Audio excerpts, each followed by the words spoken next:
जय हिंद दोस्तों। आज जो कहानी आप सुनने जा रहे हैं वो इतिहास के पन्नों में सुनहरी अक्षरों से लिखी जाएगी। ये कहानी है उस रात की जिसने पूरी दुनिया के सत्ता समीकरण बदल दिए, जिसने अमेरिका जैसी महाशक्ति को झुकने पर मजबूर कर दिया और जिसने भारत की रणनीतिक शक्ति को उस मुकाम पर पहुंचा दिया जहां से अब कोई उसे रोक नहीं सकता। बीते 96 घंटों में जो घटनाएं घटी हैं, उन्होंने वॉशिंगटन, मॉस्को, बीजिंग और इस्लामाबाद के पावर सर्कल में खलबली मचा दी है। ये वही बगराम एयरबेस है जो कभी अमेरिका की ताकत का प्रतीक था, वही बगराम जहां से तालिबान को कुचलने के लिए मिशन चलाए जाते थे, वही बगराम जो दशकों तक अमेरिकी झंडे के नीचे गर्व से खड़ा था, आज वहां भारत का तिरंगा लहरा रहा है। और यह किसी संयोग का परिणाम नहीं, बल्कि एक सटीक, सोची समझी और गुप्त रणनीति का परिणाम है जिसे भारत ने पूरी खामोशी में अंजाम दिया। 27 अक्टूबर 2025 की रात 11:47 पर व्हाइट हाउस का सिचुएशन रूम अचानक जगमगा उठा। हर स्क्रीन पर बगराम की ताजा तस्वीरें थीं। अमेरिकी national security adviser Jack Sullivan ने इमरजेंसी मीटिंग बुलाई।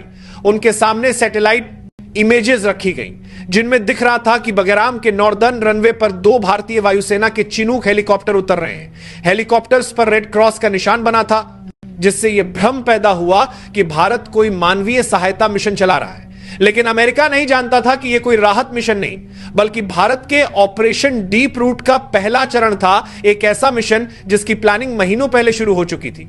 इतना गुप्त कि भारतीय कैबिनेट के सिर्फ 3 लोग ही इसके बारे में जानते थे। इस कहानी की नींव अप्रैल 2025 में रखी गई थी, जब भारतीय रक्षा मंत्री राजनाथ सिंह ने अफगानिस्तान की राजधानी काबुल में तालिबान के उप प्रधानमंत्री अब्दुल गनी बरादर से गुप्त मुलाकात की थी। उस मुलाकात में भारत ने एक ऐसा ऑफर रखा जो तालिबान के लिए किसी वरदान से कम नहीं था। $800 मिलियन का आर्थिक package, medical support, infrastructure development और अफगान आर्मी को तकनीकी मदद। बदले में भारत ने सिर्फ एक शर्त रखी, बगराम एयरबेस पर भारतीय सैन्य उपस्थिति की मौन सहमति। तालिबान के सामने यह डील अस्वीकार करना असंभव था, क्योंकि उन्हें आईएसआईएस और टीटीपी से बड़ा खतरा था। भारत ने वादा किया कि वो अफगानिस्तान की सुरक्षा में सहयोग देगा, और वहीं से शुरू हुआ बगराम पर भारत की वापसी का गुप्त अध्याय। 28 अक्टूबर की सुबह 5:12 पर पेंटागन में रेड अलर्ट बज उठा। रिपोर्ट आई कि बगराम के हैंगर नंबर 3 में भारतीय इंजीनियर्स एक 40 फुट लंबा अंडरग्राउंड कमांड सेंटर बना रहे हैं। इसकी दीवारें 3 फुट मोटे स्टील कंक्रीट से बनी थी और उसके अंदर Elm 2084 multi mission radar system install हो रहा था। वही रडार सिस्टम जो इजराइल ने 2024 में भारत को ट्रांसफर किया था। उसी वक्त सीआईए की रिपोर्ट आई कि पिछले 72 घंटों में 18 भारतीय बादा C-17 ग्लोबमास्टर प्लेन्स बगराम में उतरे हैं, जिनमें डार्डियो के advance weapon systems, Heron MK2 और प्रीडेटर ड्रोन यूनिट्स शामिल थी। यह सब सुनते ही अमेरिकी डिफेंस सेक्रेटरी लॉयड ऑस्टिन ने तुरंत कार्रवाई के आदेश दिए और व्हाइट हाउस से भारत को सख्त संदेश भेजा गया, बगराम से सभी भारतीय गतिविधियां 18 घंटे में खत्म की जाएं, वरना सैंक्शंस लागू होंगे। इसके साथ ही मिसूरी बेस से 2 स्पिरिट बॉम्बर्स बगराम की ओर उड़ान भर चुके थे। लेकिन भारत जानता था कि अब समय चुप्पी का नहीं, जवाब का है। उसी शाम 6:45 पर दिल्ली के साउथ ब्लॉक में एक उच्च स्तरीय बैठक हुई, जिसमें NSA Ajit Doval, CDS general Anil Chauhan और रॉ चीफ रवि सिन्हा शामिल थे।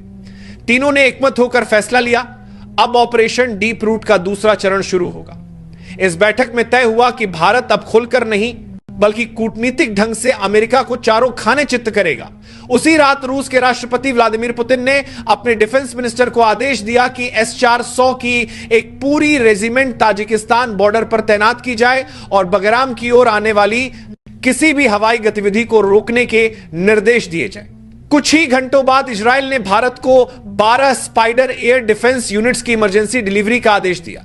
जापान ने अपना जाडेसन सैटेलाइट नेटवर्क भारत के साथ रियल टाइम शेयरिंग पर लगा दिया और ऑस्ट्रेलिया ने अपने P-8 पोसाइडन एयरक्राफ्ट्स को हिंद महासागर से अफगान क्षेत्र की ओर भेज दिया। दुनिया को खबर तक नहीं लगी, पेंटागन को भनक भी नहीं लगी कि भारत ने पूरी बाजी पलट दी है।